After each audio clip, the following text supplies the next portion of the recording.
una esperanza para el mundo hoy. Hay una esperanza para el mundo hoy. Es una luz que puede brillar. Llene nuestro corazón, nos ayude, nos enseñe, nos conforte, nos levante, nos sustente y sobre todo, Padre, te rogamos que seas tú llenando nuestro corazón con todo cuanto has separado para hoy. Yo te pido, Padre, que me des tu autoridad, tu fuerza, tu Espíritu Santo para predicar con denuedo, para que el mensaje sea tuyo, Señor, y llegue hasta lo más profundo de nuestros corazones. Te lo pedimos con certeza, con fe, con ánimo pronto, entendiendo que tú tienes cuidado de nosotros y de tu iglesia. En el nombre de Jesús, amén. Amén, hermanos. Tomen asiento, por favor. Hoy vamos a acabar con la carta de Judas. Hoy vamos a cerrar con esta hermosa carta.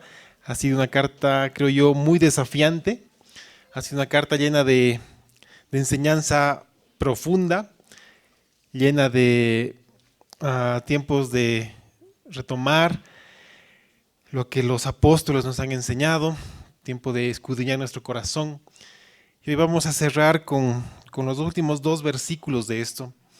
Y he titulado la prédica de esta mañana, No pierdas tu recompensa. Como Pablo explica, muchas veces corremos y luchamos por una recompensa, pero no por cualquier recompensa. Luchamos y corremos, estamos en la carrera por una recompensa eterna y hoy necesito que todos juntos podamos comprender de qué recompensa está hablando el Señor. Ahora, uno de los puntos de conflicto más grandes en Latinoamérica y sobre todo en nuestro país, de manera muy especial, pues he estado en este tema hablando con otros pastores y hemos entendido la dificultad de esto, es sobre la salvación del creyente. Básicamente la pregunta es, ¿se pierde la salvación?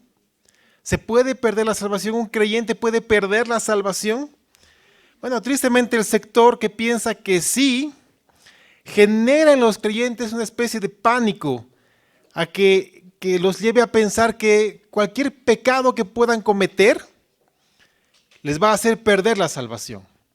Entonces, si cometen un pecado grande a la vista de las personas, pues básicamente han perdido la salvación y la misma iglesia que enseña esto como que los condena y los lleva a sentirse mal y pésimo en esa parte de la vida del creyente. Pero también hay otro extremo de los que a través de las Escrituras entienden y saben que la salvación no se pierde, que como enseña el Nuevo Testamento y también el Antiguo Testamento, una vez que somos salvos, hemos depositado nuestra fe en Cristo, hemos confesado nuestro pecado, hemos confesado nuestra necesidad de un Salvador a través de Cristo Jesús y ha venido el sello del Espíritu Santo en nuestra vida, la salvación no la podemos perder. Pero el otro sector, el otro extremo, muestra a través de su conducta, a través de su pensamiento, a través de sus actos, lo siguiente. Ellos razonan de la siguiente manera. Bueno, si ya soy salvo e igual voy a ir al cielo, entonces, ¿de qué me preocupo? Voy a dejar que mis acciones sigan su curso, voy a bajar la guardia, digámoslo así, relajarme un poco y dejar que mi vida, pues, fluya en este mundo. Yo quiero que comprendamos los 2 extremos, porque todo extremo siempre va a ser dañino.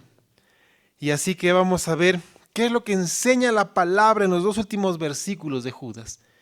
Y va a ser de mucha bendición para nosotros. Abran sus Biblias en Judas, versículos 24 y 25. Judas 24 y 25.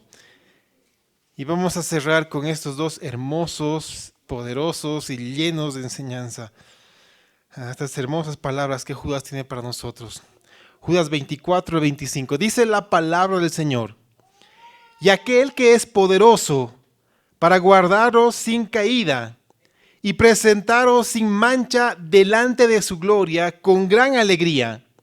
Al único y sabio Dios, nuestro Salvador, sea gloria y majestad, imperio y potencia, ahora y por todos los siglos.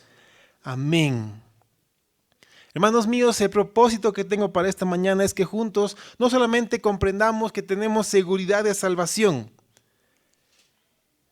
también quiero que entendamos que debemos tener y necesitamos tener convicción de santidad.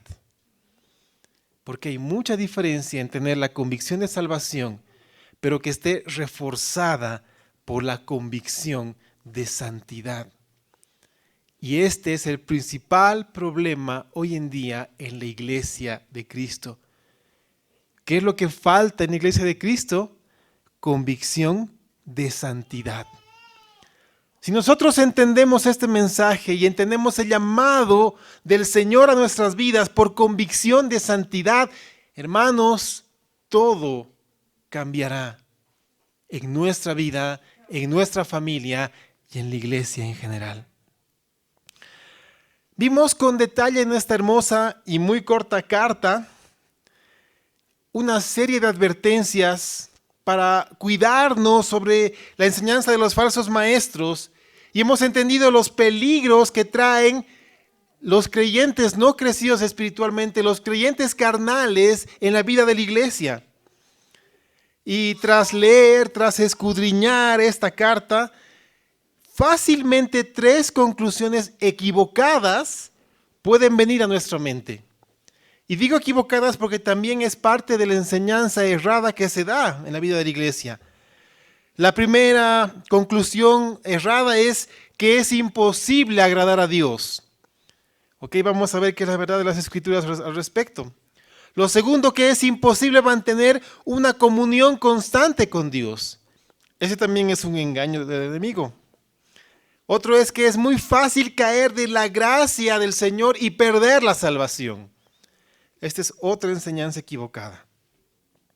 Así que centrémonos en la seguridad eterna de salvación. Lo hemos leído en el versículo 24. Dice, y aquel que es poderoso para guardaros sin caída.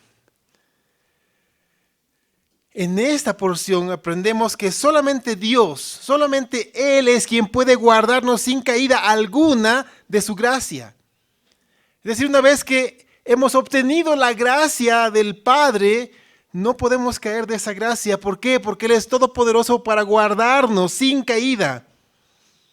Solamente Él, solamente Dios tiene el poder para guardar a todo aquel que ha creído en Jesucristo como su Señor y como Salvador por la eternidad.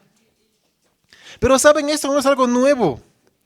Es una realidad que se ha enseñado incluso desde el Antiguo Testamento, dando a conocer el poder altísimo de nuestro Dios. Les doy un ejemplo de Proverbios capítulo 3, versículo 23.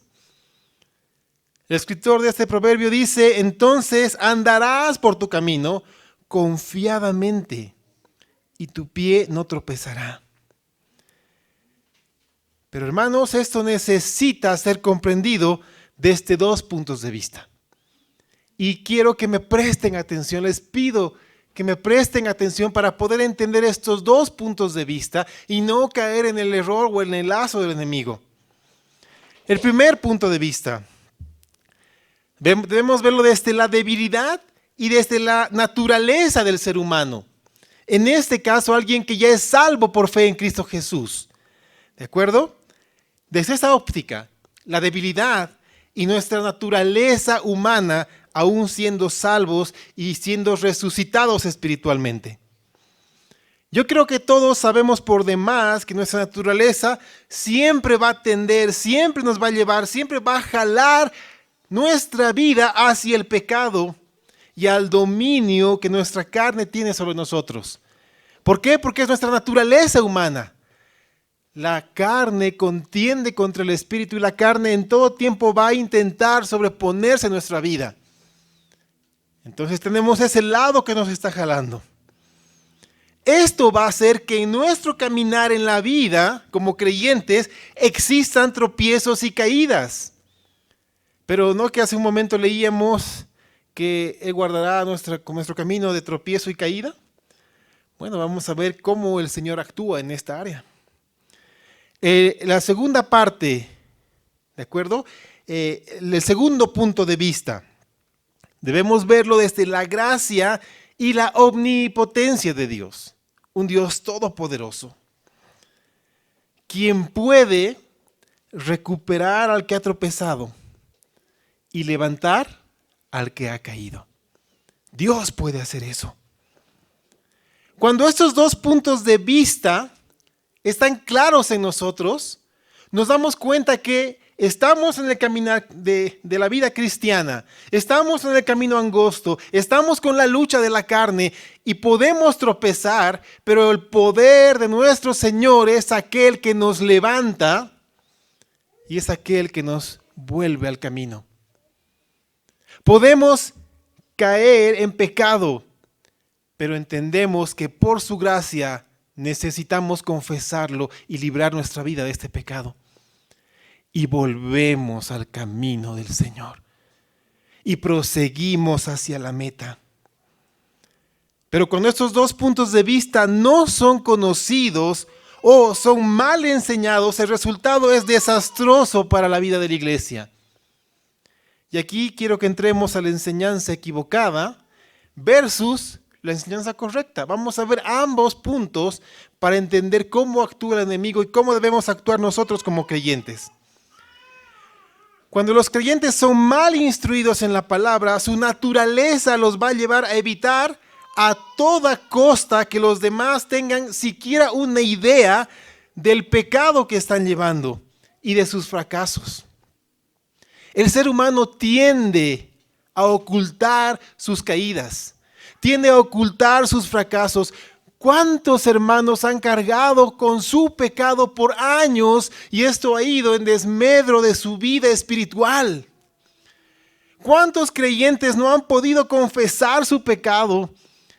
Y esto ha sido una carga muy pesada y profunda en su corazón. Y el momento que descubren que tienen la libertad de confesar su pecado, de entregar esta carga tan pesada a los pies de Cristo, la libertad a la cual son llamados es hermosa. Y ellos pueden experimentar un cambio de 180 grados en su vida que los lleva a nuevas alturas con el Señor. Pero cuando no entendemos esto y ocultamos nuestro pecado por temor, la reacción inmediata es generar una fachada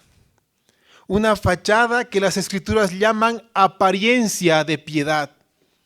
Y el Señor no quiere eso en nuestras vidas. El Señor nos ha llamado a ser genuinos como Él es genuino. Él nos llama a derribar cualquier muro o fachada que tenga una apariencia de piedad. Porque cuando hay apariencia de piedad, esto lleva a las personas a estar mucho más preocupadas en hacer que en ser. Cuando la Biblia enseña lo contrario, que primero necesitamos ser antes de hacer. Quiero explicar esto para que quede claro, porque al principio, cuando comenzamos con la carta de Judas, tocamos también este tema. Cuando el creyente se preocupa primero en hacer, que va a querer o va a tener a toda costa aferrarse a lo que está a la vista, no solamente de él, sino también de los demás. Por eso es que hay muchos hermanos que con muy buena intención desean realizar un servicio, desean entrar a un ministerio, desean tener una labor dentro de la iglesia, pero cuando su corazón no está instruido en la palabra del Señor y hay un concepto equivocado del ser y el hacer, esto se transforma en algo peligroso. ¿Por qué? Porque vamos a tender a buscar el aprecio de las personas. Vamos a tender a buscar que las demás personas nos vean y nos amen, nos quieran, nos necesiten. Vamos a buscar la aprobación de los demás.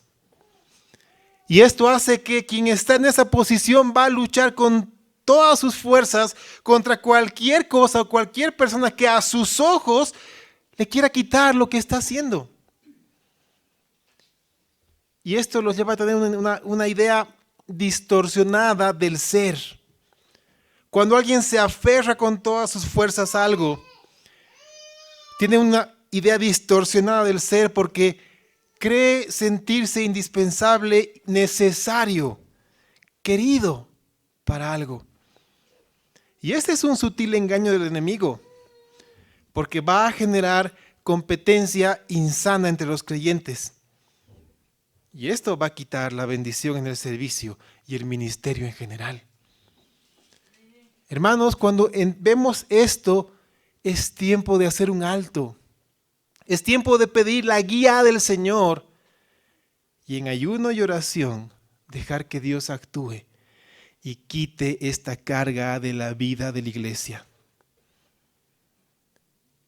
¿Saben por qué? Porque la realidad de la vida cristiana sana y madura es completamente al revés. Porque el Señor primero nos llama a ser. Es decir, ser un creyente en crecimiento. Ser un creyente en comunión, no solamente con el Padre, sino con sus hermanos. Ser un creyente que busca su edificación y que no teme, más al contrario, agradece el ser confrontado con su pecado porque es una oportunidad de librarse de él, confesarlo, arrepentirse y restablecer su comunión con Dios. Porque el creyente que es, sabe que esos pasos lo van a llevar a una plena comunión con el Señor y a un caminar de gloria en gloria en la vida en general. Cuando el creyente se concentra primero en ser, el hacer va a ser algo que fluya naturalmente de él sin necesidad de aferrarse a nada porque sabe que le es útil al Señor de la iglesia en cualquier lugar donde esté. Y saben, tiene la certeza de que Dios cumplirá su propósito en él. Y esa bendición nadie la puede quitar, y menos el enemigo. El no comprender esto lleva a un camino de muerte, como dice el salmista, porque se va a presentar el momento de señalar el pecado de los demás. Y cuando llegue este momento, pueden tomar dos caminos. El primer camino, confrontar a las personas con su pecado, con el objetivo claro de llevarlos al arrepentimiento, a perdón y a restauración. Eso, hermanos míos, edifica y sobreedifica la iglesia en todo tiempo. Pero se corre el serio peligro de ir por el segundo camino. Señalar el pecado de los demás para desviar la mirada de los que están a nuestro alrededor de nuestro propio pecado. Tiempo atrás tuvimos una hermosa reunión con el grupo de oración y compartíamos sobre el pecado de David con Betsabé y cómo fue confrontado por el profeta Natán. Y el libro de Samuel es claro cuando es confrontado por Natán a través de una parábola.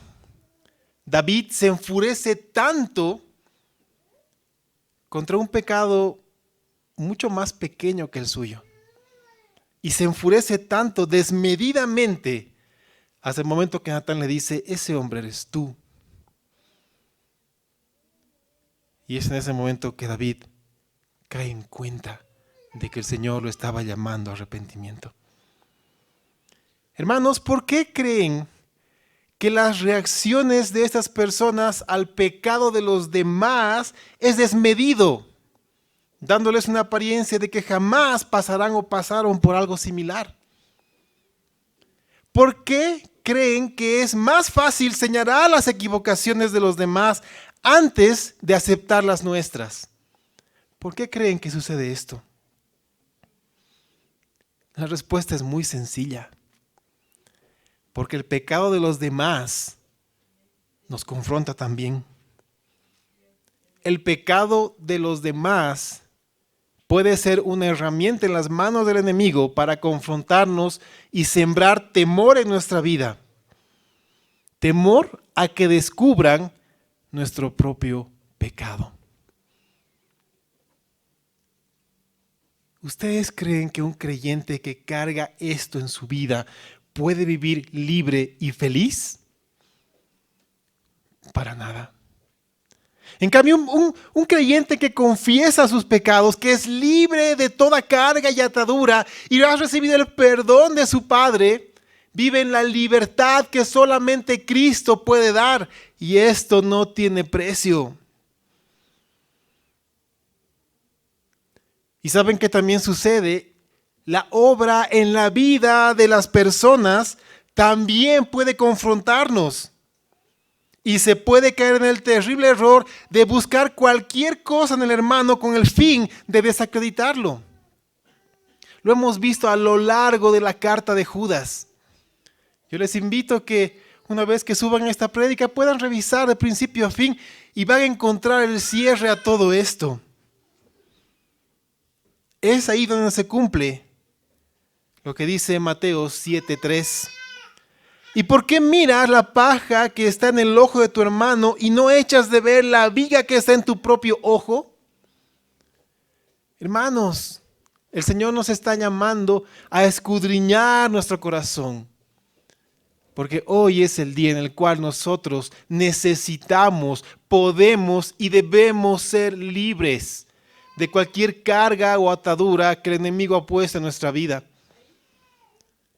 Es tiempo de librarnos de cualquier atadura que el enemigo ha echado sobre nosotros.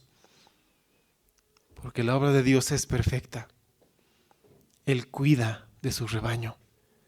Y las puertas del Hades no van a prevalecer contra su iglesia. Porque el Señor así lo ha definido. Hermanos, la advertencia la da Pablo. Y junto con la advertencia viene el remedio. Lean junto conmigo Gálatas capítulo 5, versículos 17 en adelante. Gálatas 5:17. Y aquí encontramos a través de las palabras de Pablo la advertencia y junto con la advertencia el remedio.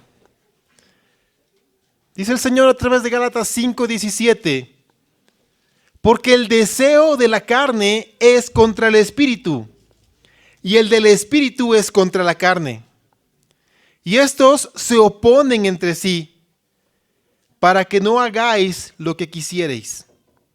Pero si sois guiados por el espíritu, no estáis bajo la ley. Y manifiestas son las obras de la carne, que son adulterio, fornicación, inmundicia, lascivia, idolatría, hechicerías, enemistades, pleitos, celos, iras, contiendas, disensiones, herejías, envidias, homicidios, borracheras, orgías y cosas semejantes a estas, acerca de las cuales os amonesto, como ya os lo he dicho antes, que los que practican tales cosas no heredarán el reino de Dios.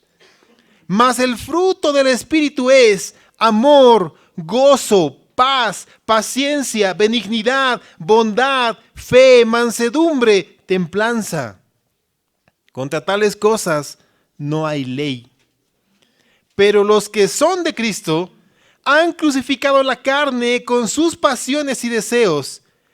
Si vivimos por el Espíritu, andemos también por el Espíritu. La advertencia y junto con la advertencia el remedio. ¿Cuál es el remedio según Pablo? Andar por y en el Espíritu. Y eso es lo que necesitamos. Andar por y en el Espíritu nos enseña que no es por nuestra fuerza. No es que nosotros nos cuidamos de caer. Es por la omnipotencia divina de nuestro Dios que nos sostiene.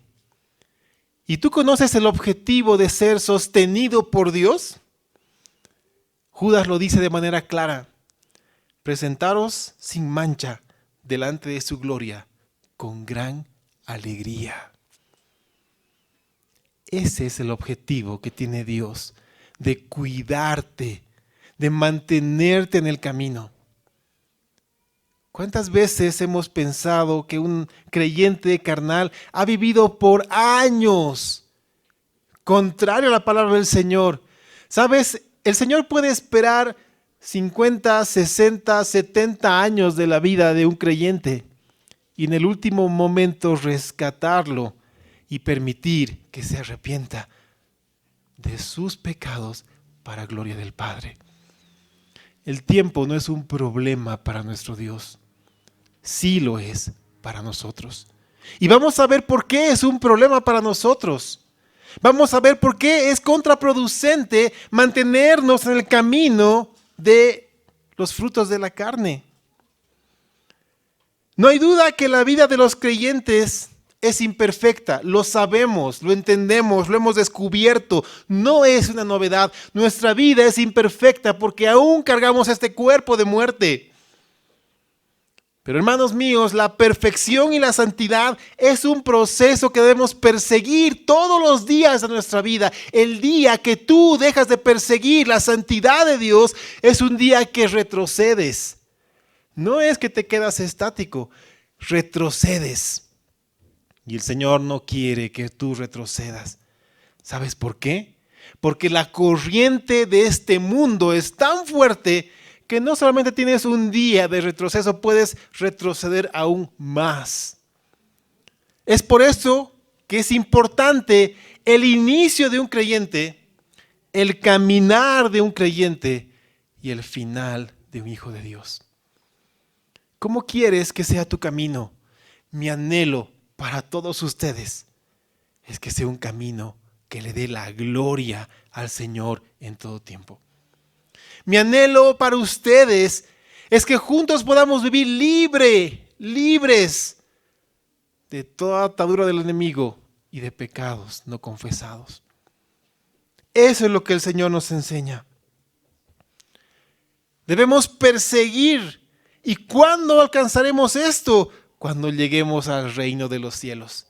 Ya sea que seamos llamados antes de que Cristo venga o cuando el Señor venga a recoger a su iglesia, ese momento llegaremos a la santidad que el Señor ha separado para nosotros, porque ya no cargaremos este cuerpo de muerte. Y esto, hermanos míos, es una hermosa bendición. Leamos ahora en sus Biblias en Filipenses 3:13. Filipenses 3:13 tiene un mensaje importante para nosotros. Dice, hermanos, yo mismo no pretendo haberlo ya alcanzado. Está hablando Pablo. Está hablando el gran apóstol enviado a la iglesia. Aquel cuyo currículum de vida, cristiana y no cristiana, en todo momento lleva el sello de Cristo en su vida.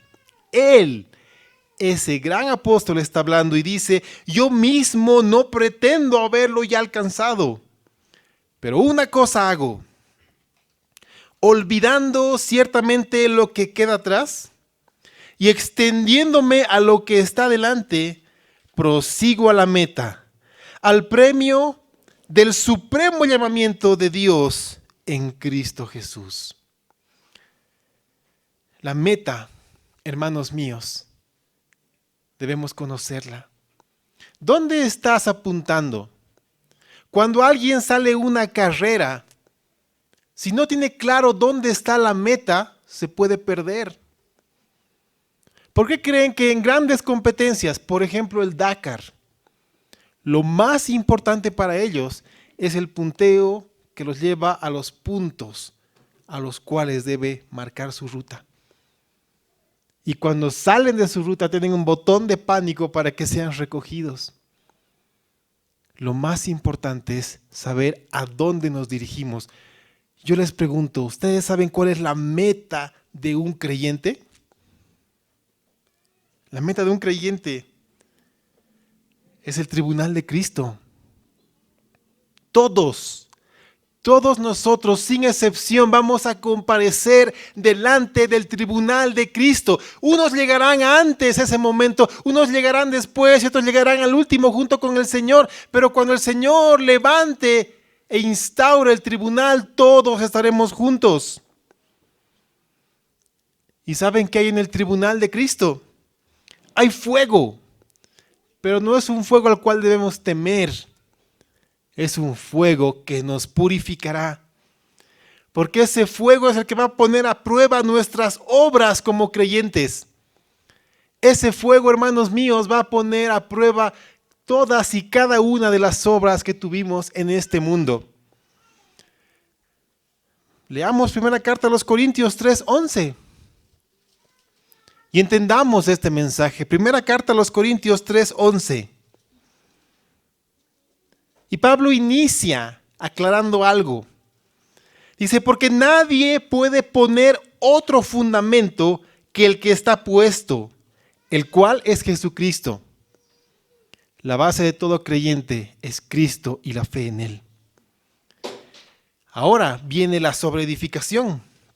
Versículo 12 dice, y si sobre este fundamento alguno edificare, y escuchen bien lo que edifica sobre este fundamento, oro, plata, piedras preciosas, madera, heno, hojarasca, son 6 cosas que alguien puede edificar sobre el fundamento que es Cristo.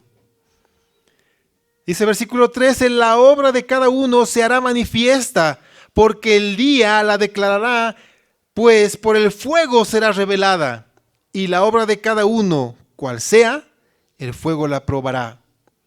Ahora escucha. Dice, si permaneciere la obra de alguno que sobreedificó, recibirá recompensa. Si la obra de alguno se quemare, él sufrirá pérdida, si bien él mismo será salvo, aunque así como por fuego. Una vez más entendemos la seguridad de la salvación. Pero ¿qué nos dice Pablo? Todas tus obras van a ser puestas al fuego. Ahora, dime una cosa, ¿por qué Pablo escoge esta manera de darnos el símil? Cuando tú pones heno, hojarasca y madera al fuego, ¿qué sucede? Se consume, se quema, desaparece, quedan solamente cenizas. Y si tú sigues leyendo la carta, vas a entender que estas obras puestas al fuego y quemadas son las obras hechas en nuestra carne, en nuestro entendimiento, en nuestra manera de ser, en nuestra manera de proceder, lo que nosotros somos. Tus obras en la carne son heno, hojarasca y madera. Pero ¿qué pasa cuando echas oro, cuando echas plata, cuando echas piedras preciosas al fuego? ¿Le pasa algo? No le pasa nada. No le pasa nada. Perduran y pasan la prueba del fuego. Y las Escrituras comparan a estos elementos como las obras hechas en el Espíritu, en el poder del Espíritu, es decir, la obra que Cristo hizo a través de ti. Ahora yo quiero preguntarte, el día del tribunal de Cristo, cuando tus obras sean puestas al fuego, ¿quisieras sufrir pérdida? Yo creo que no. Porque la pérdida de las obras es algo terrible. Porque solamente señala lo que hicimos gobernados por la carne. Así que no tendremos recompensa en el tribunal de Cristo. ¿Recuerdas el título de la prédica? No pierdas tu recompensa. Ahora, ¿de qué estamos hablando? ¿Cuáles son estas recompensas que el Señor tiene preparado para nosotros? Es probable que tú las conozcas. Pero si no conoces cuáles son estas recompensas, he aquí las recompensas. Si tus obras, es decir, las obras de Cristo a través del Espíritu Santo en ti perduran, tú recibirás una o más de las 5 coronas reservadas para los creyentes. ¿Sabes cuáles son estas coronas y cómo las obtienes? La primera, la corona incorruptible. La encuentras en primera carta a los Corintios 9:25. Y la corona incorruptible está reservada para los que venzan sobre el viejo hombre. Está reservada para el creyente que ha prevalecido contra la carne, cuyo espíritu ha dominado los deseos de la carne.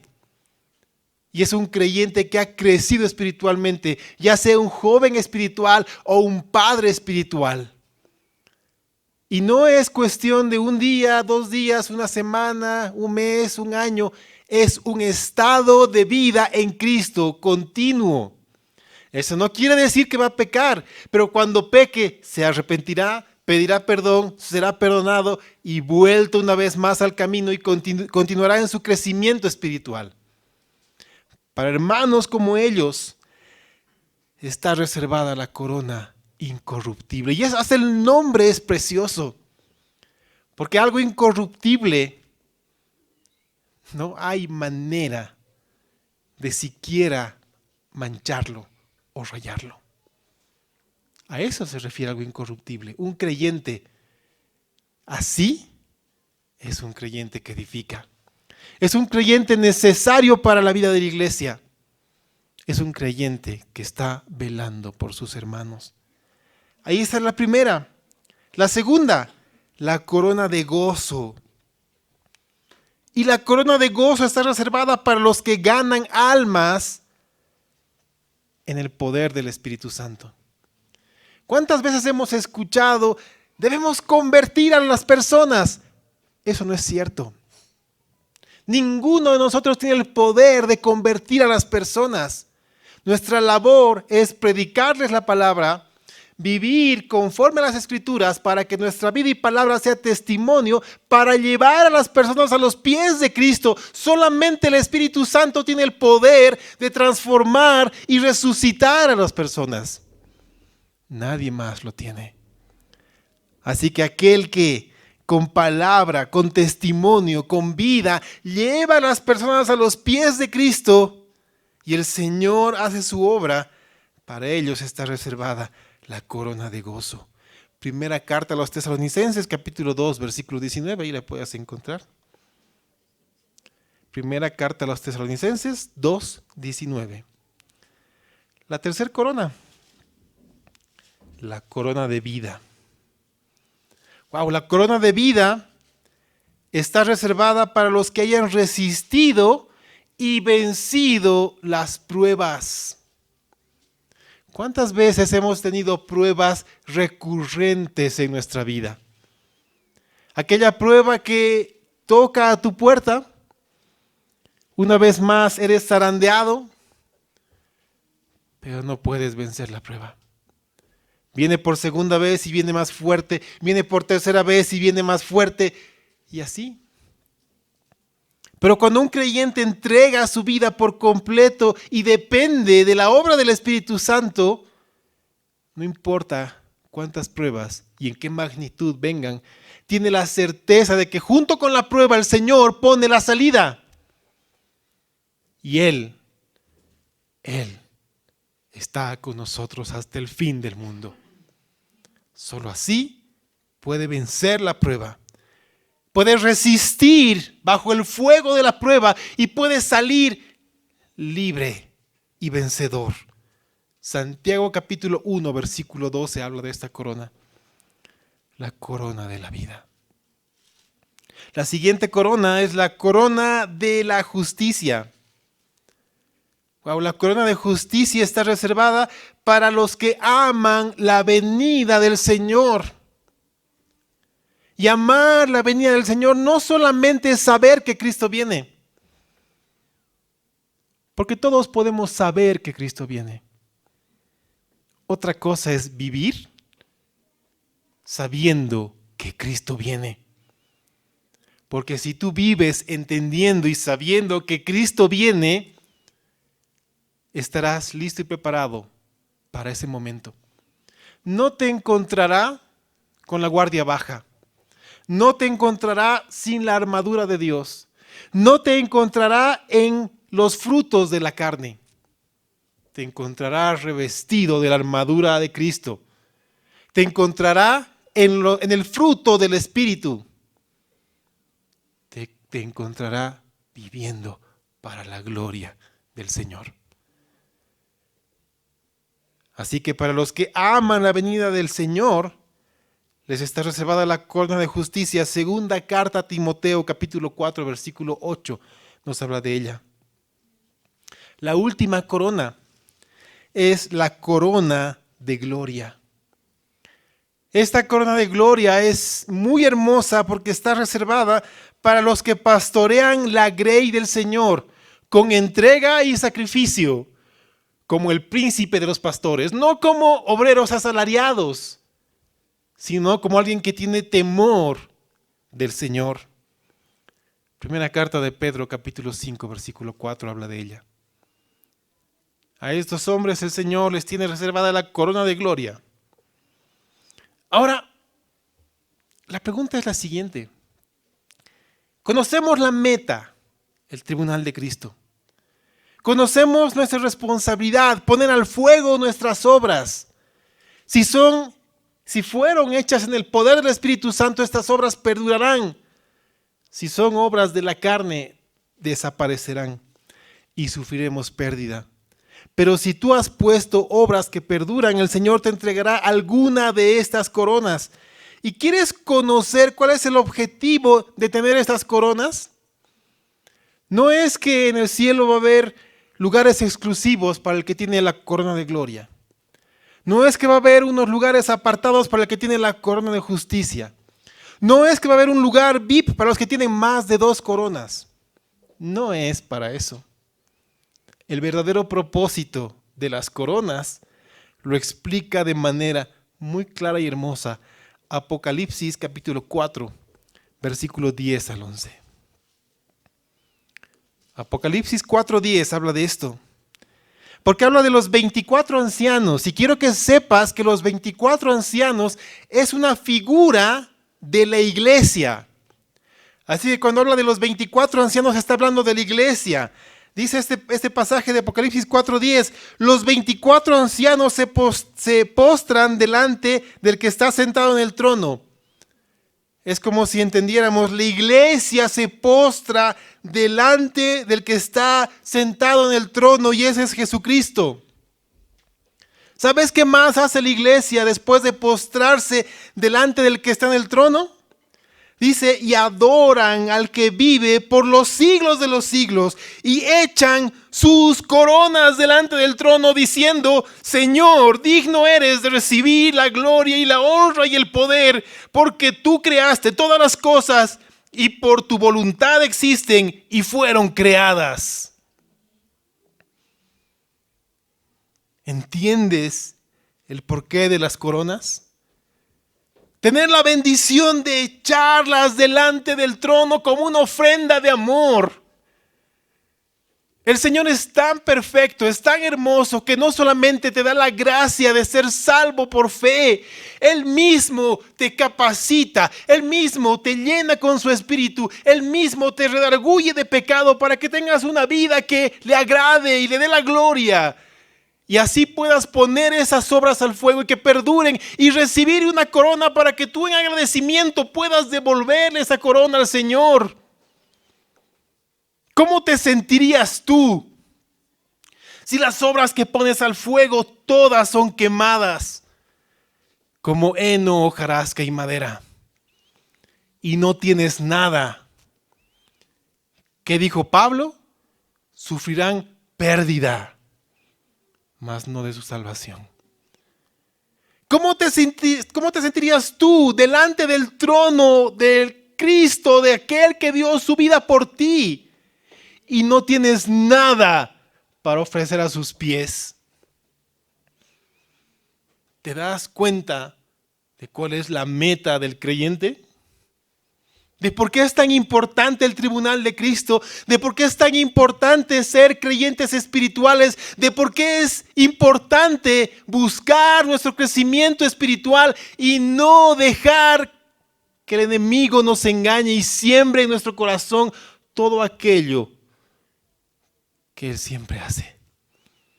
Pues lo que él hace es robar, matar y destruir. ¿Te das cuenta, hermano mío? A eso somos llamados. En conclusión, quiero que sepamos todos juntos que quien no se ocupa por tener una vida de santidad genuina, donde el fruto del Espíritu es evidente, amor, gozo, paz, paciencia, benignidad, bondad, fe, mansedumbre, templanza. No una sola parte del fruto, los 9 frutos continuamente en tu vida al mismo tiempo. ¿Tú crees que se puede? Claro que sí, porque vivimos para un Dios todopoderoso que te ha dado su espíritu y Él ha vencido al mundo y Él te ha entregado esa victoria. ¿Lo crees? Deja que el Espíritu obre en ti.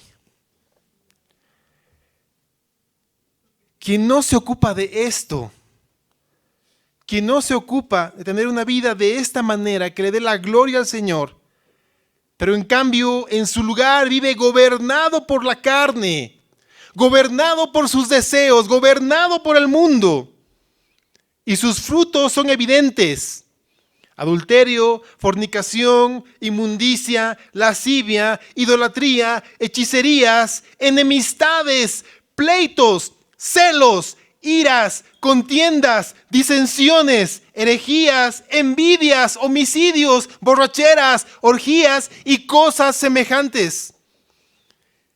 Quien vive de esta manera, hermanos míos, no ha entendido nada sobre la doctrina que hemos aprendido en Judas. No ha entendido la verdad que Judas nos presenta en esta epístola. Y tampoco ha entendido el significado de la presentación de una iglesia sin mancha a Cristo como nuestro Señor y Salvador. Ese es el objetivo.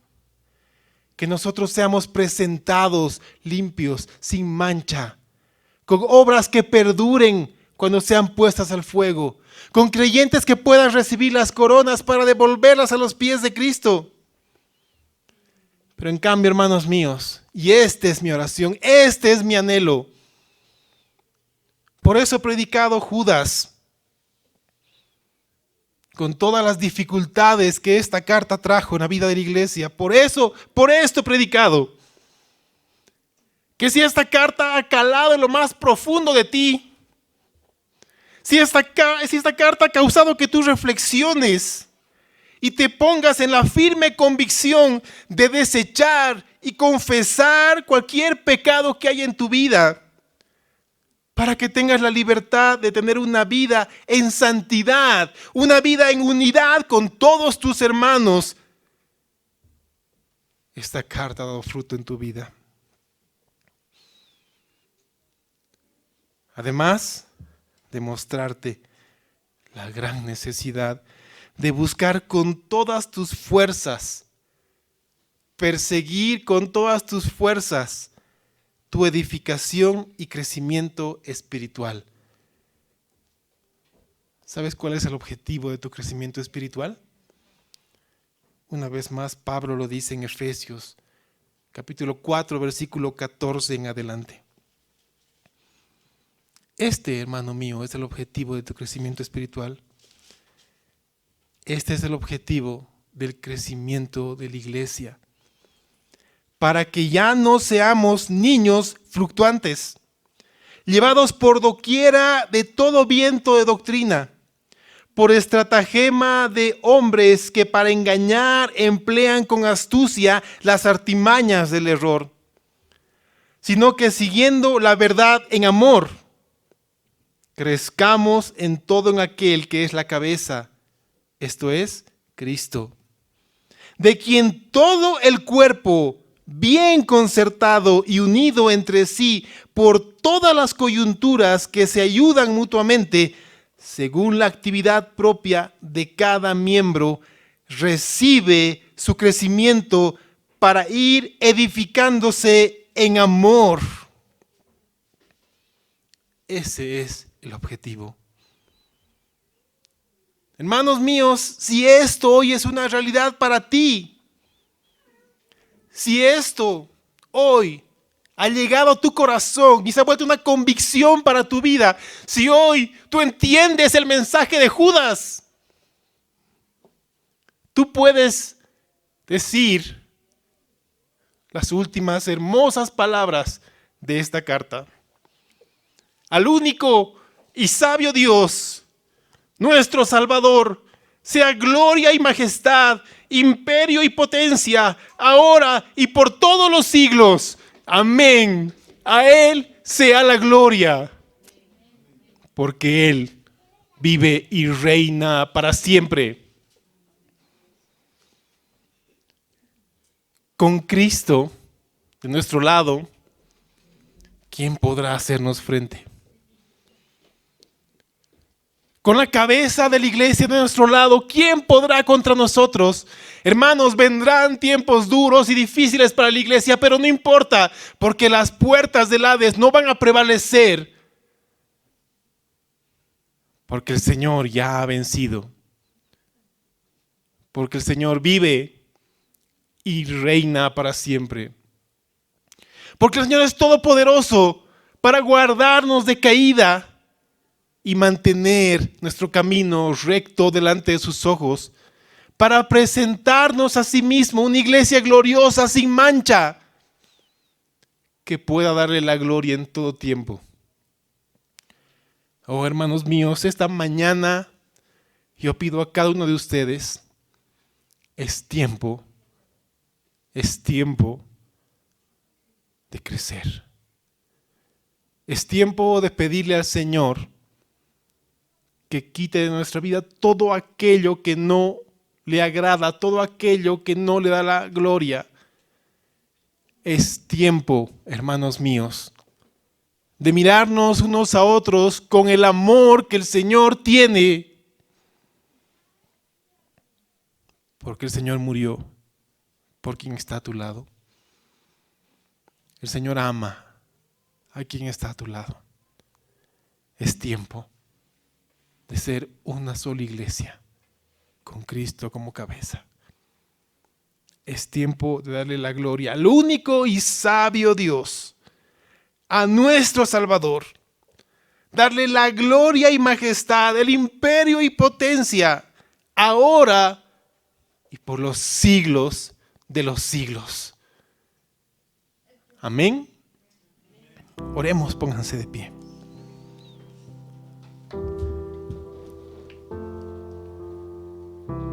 Y es más, yo quiero pedirles que podamos unirnos en un solo cuerpo, en un solo grupo de hermanos. Si puedes darle la mano o abrazar al que tienes al lado, oremos juntos y demos gracias al Señor. Padre, te bendecimos, porque Judas, la epístola de Judas, Señor, fue una epístola que llegó a lo más profundo de la vida de la iglesia. Llegó a lo más profundo de la vida de cada uno de los creyentes. Ha sacudido a todos. Pero Señor, esta es tu obra. Y tu obra es perfecta. Tu obra está llena de amor. Tu obra es aquella como del perfecto cirujano, que con precisión extirpa todo aquello que no te glorifica. Oh Señor, tu lámpara es perfecta, porque saca la luz y muestra cómo somos en realidad. Y esto es hermoso porque una vez más nos da convicción de santidad. Yo te ruego, Padre, que tú hoy pongas convicción de santidad en todos los que estamos acá reunidos, en todos los que escucharán este mensaje, en todos aquellos a quienes nosotros podamos llevarles este mensaje y decirle: el Señor demanda de ti santidad. Sed santos, porque yo soy santo, dice el Señor. Oh Señor, henos aquí. Henos aquí, unidos en un solo cuerpo. Anhelamos, Señor, levantar manos santas a ti y adorarte con toda nuestra vida, con todo nuestro ser. Señor, si tú has permitido que esta carta sea predicada, es porque tú nos das tiempo aún para que el día que lleguemos a tu tribunal y nuestras obras sean puestas al fuego, no suframos pérdida alguna. Más aún tengamos en las manos algo que tú puedas darnos para devolverte en agradecimiento, Señor, cuando estemos delante de tu trono y te demos la gloria.